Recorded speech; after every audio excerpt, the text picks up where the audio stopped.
history on my mother's side than I am with my father's side. And on my mother's side of the family,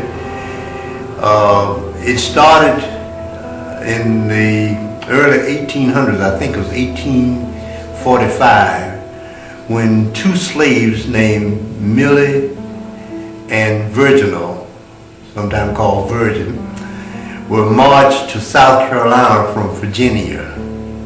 And they had two children, Osborne and Emmer, I believe it was.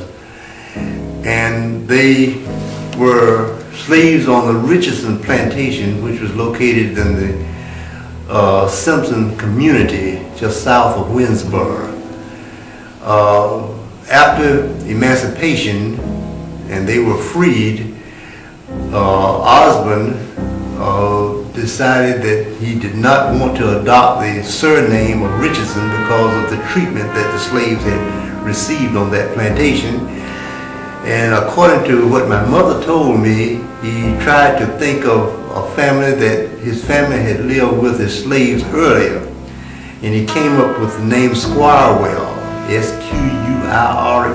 Squirewell, which is very unique because at that time slaves did not have last names.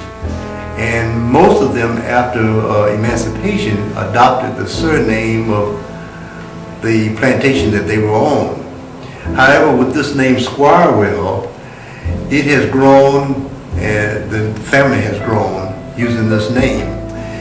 I have found it to be a very unique name, and for the probably since I was in the military, which was started in 1960, I have traveled across the United States and to California, Nevada, New York, Pennsylvania, Florida, and in many of those places I would look in the telephone book, and if I found the name Squirewell, which is very unusual, I would call the party and ask them about the origin of their name.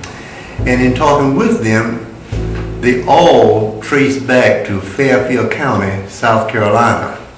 So as far as I know, the name Squirewell is only one clan, and they're all related.